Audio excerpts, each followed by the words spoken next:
Okay, so as I was going through my drawings, actually, one of the students brought to my attention that one of my dimensions on my drawing guide for the angle block is not correct, okay? So if we go back to Canvas and we pull up the AngleVBlock guide, you're gonna find that in my top view here, my thickness of my V block was I only extruded it 1.75 instead of 2.75. So I misread that dimension. Now this sometimes can happen. Let's say you create your model and you didn't create it quite right. And then when the dimensions come up, you're like, oh, that's not the right dimension. And you realize that your model wasn't correct. So what you want to do here is this. So I'm going to go back over here and I'm just going to change my V block for just a second. I'm going to model it the way that my drawing looked. So here, when I did my blind, I did 1.75. Okay. So when that came in, okay, that came in at 1.75. So I'm going to draw mine just like this. I want to kind of illustrate this for you and show you the power of parametrics. Okay. You drew yours correct. Don't change yours from the 2.75 here, but I want to use this as kind of a teaching point. So from this point, I'm just going to move forward like I think it's all correct. Okay, so I'll save this one more time and I'm going to create a new drawing. So I'm going to go forward. I'm going to create a drawing. I'm going to pick my template, open up my B size WCTC border, and then I'm going to pull in whatever views I feel are going to be, necessary. So if I look back at my drawing, oopsie. If I look back at my drawing, I'm going to be using just the top view, and then I'm going to create an auxiliary view off that. And then I also am going to be grabbing an isometric up in the corner. So let me go back over here. So we're going to pull in this top view. I'm going to pull this in. Now yours is going to look slightly different because you're going to have a thicker portion on the top there. But again, I'm doing this for kind of a teaching moment. So there's my top view. I'm going to say, okay, I'm going to pull out that palette again, and I am going to grab the dimetric up here. And this one we're going to change to the display style of solid with edges. And then I'm going to zoom in here and I'm just going to select each one of those center lines. I prefer them not to be in the isometric. If you leave them, no points will be deducted, but again, a little bit more clean.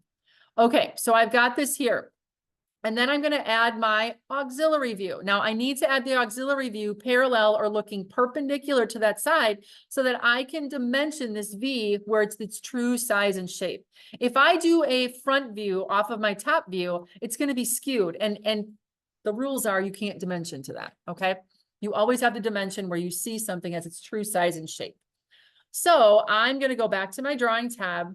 I'm going to go up to projected view. I'm sorry, not projected view, auxiliary view. So sorry, auxiliary view. And now I'm going to select the edge that I want to look at, if you would. So I'm going to select the 45-degree angle edge from the front here. And then you're just going to move down and to the right. Okay, down and to the right. And then you want to be sure that your view is the one that has the hidden lines in it. So under display style, make sure it's the one second to the right. Okay. And then you can click off that arrow, hit OK. And then I always like to go down here and get rid of the view A. Because again, if there was more than one auxiliary view, then you want to keep them labeled. But when there's only one, it's obvious that that's it. So now you can see we're looking straight down that angled V block. And now we can add all the dimensions we need to. Okay. Now, as I add dimensions to my top view, this is where I want to dimension and find out where I went wrong. So I'm going to go to Annotations tab here, Smart Dimension, and I'm going to click on this dimension right here. So that's going to be the thickness of that V block. Okay. And I'm looking at, oh crap, it was supposed to be 2.75, but it came in at 1.75. So I'm going to say, okay. Now, I'm going to leave this on there. I'm going to leave this just the way it is, but I'm going to go back to my model. Okay. I'm going to go back to my model and I'm going to go and be like, oh, I've got to change that from 1.75 to 2.75. So I'm going to go into my V block, left click it, edit that feature, and I'm going to change it from 1.75 to 2.75 and it extended it. Perfect. Okay. So that's updated. All right, I'm going to do a file save. And now I'm going to go back to my drawing. Watch what happens. So I'm going to go back. I'm going to go to my drawing. And notice it's doing some recalculating. And look at what happened to the thickness of that angled V block. It went to the 2.75 now. So my model, I didn't update anything here. I didn't redo this dimension. It automatically updated to match the model. That's parametrics in action. Okay. So when if that ever happens to you, and it might happen, you can just go back to that model. It'll automatically update. You don't have to re-put in this dimension at all. Okay.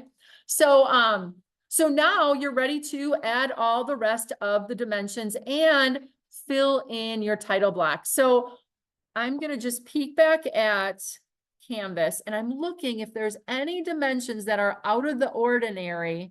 And there's one thing I will let you know about. So everything else I think is very similar to what we've done before. So I'm not going to do each and every, but I will show you how to add these center lines. So if I go back to SolidWorks, okay, and I go to that drawing, to add the center lines, I'm actually going to go to the sketch tab. Okay. And underneath the line command, I'm going to arrow down and I'm going to do my center lines. Okay. I do center lines. I'm going to zoom in here a little bit. I'm going to go to the quadrant from one to the quadrant of the circle on the other. And then I'm going to go center line again, quadrant to quadrant. Okay. Don't go center to center. Otherwise it goes over the top of those lines. You want to go quadrant to quadrant with a center line. Quadrant to quadrant. There we go. All right. And then what that does is the center lines between, it lets you know that when you add your dimensions, then those things are in line with one another. All right. So I'm going to hit F. So again, you can finish up by putting the other dimensions in. I wanted to show you how to get the angle in here, and then also how to go back when you need to, update the model, that you'll see that the drawing will automatically update. All right. So, quick save. And then you'll use the PDF version to upload to the assignment.